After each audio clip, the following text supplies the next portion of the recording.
परिस्थितियाँ मानव को सही मायने में मानव बनाती हैं। जब हमारे जीवन में परिस्थितियाँ बदलती हैं तो हमें भी उन परिस्थितियों के अनुसार अपने आप को जीना सीख लेना चाहिए।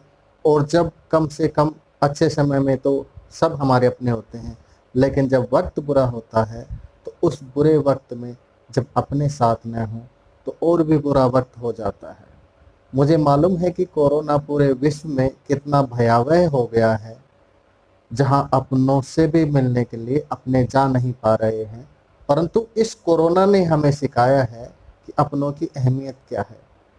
हम चाहें तो लॉकडाउन में जो हम अपनों से दूर रह रहे हैं, जहां बहुत से लोग अपने खुद के परिवारजनों से बहुत दूर रह रहे हैं, उनसे मिल नहीं सक रहे हैं, तो इस कठिन परिस्थिति में हमें सबको पता चल रहा है कि अपने, हालांकि हम सब लॉकडाउन का भी पालन कर रहे हैं और इस लॉकडाउन के चलते हुए वो वहाँ सुरक्षित रहें, हम यहाँ सुरक्षित रहें, ये सब चाहते हैं। परंतु बुरे वक्त में जो अपनापन है, जो अपनत्व है, वो पता चलता है कि अपनों की जीवन में क्या वैल्यू है, अहमियत क्या है, उनकी कीमत क्या है।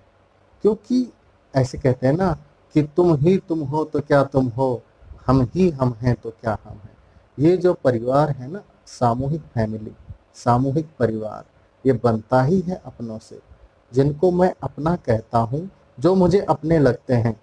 अपनों के साथ में बैठकर बड़े से बड़ा दुख भी आसानी से टाला जा सकता है। और जब अपने ना हों, तब जब हम कितने भी सुखी हों, कितने भी हमारे पास धन दौलत हो, जब हम अपनों के साथ बैठकर भोजन ना कर सके, उनके साथ हंस न सके, बोल न सके, बैठ न सके, तो वो जीवन बिल्कुल बेकार है। मैंने माना है कि कोरोना ने हम सबको घर में बिठा दिया है, लेकिन याद करो उससे पहले हम सब लोग क्या करते थे। हमारी पत्नी कहा करती थी कि आपके पास तो हमारे लिए समय नहीं है। बच्चे कहते थे कि पापा हमारे साथ बैठते ही नहीं हैं। दादी दादा के पास भी टाइम नहीं होता था, क्योंकि दादाजी को भी काम पर जाना होता था। कई बार तो मम्मी पापा को भी काम पर, विदेशों में तो सभी काम पर जाते हैं। तो जहाँ किसी के पास भी किसी के लिए समय नहीं था, आज उस कठिन परिस्थिति में कम से कम कोरोना ने हमें यह सिखाया है कि हमें अपनों को टाइम देना ही पड़ेगा, अपनों को समय देना ही पड़ेगा। तुम चाहो या ना चाहो, तुम्हें अपनों का साथ देना ही पड़ेगा।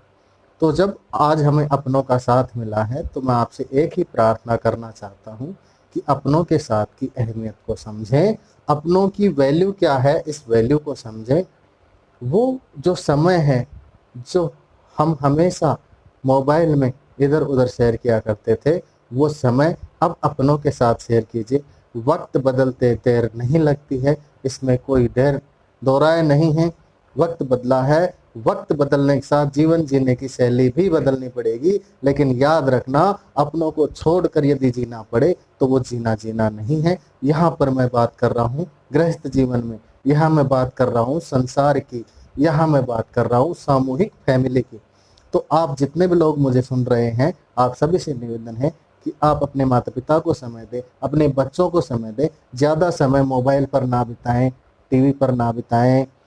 ज़्यादातर समय अपनों के साथ बैठें, अपनों के साथ भोजन करें, अपनों के साथ खेलें, अपनों के साथ वार्तालाप करें। और यदि संभव हो तो इस संकट काल में आधे घंटे, पौने घंटे अपने ही घर के मंदिर में सब लोग बैठकर भगवान का कीर्तन करें, भगवान का नाम स्मरण करें और भगवान से प्रार्थना करें कि हे ईश्वर, हम सुरक्षित हों, हमारे परिवारजन सुरक्षित हों, हमारा देश सुरक्षित हो, पूरी मानवता सुरक्षित हो।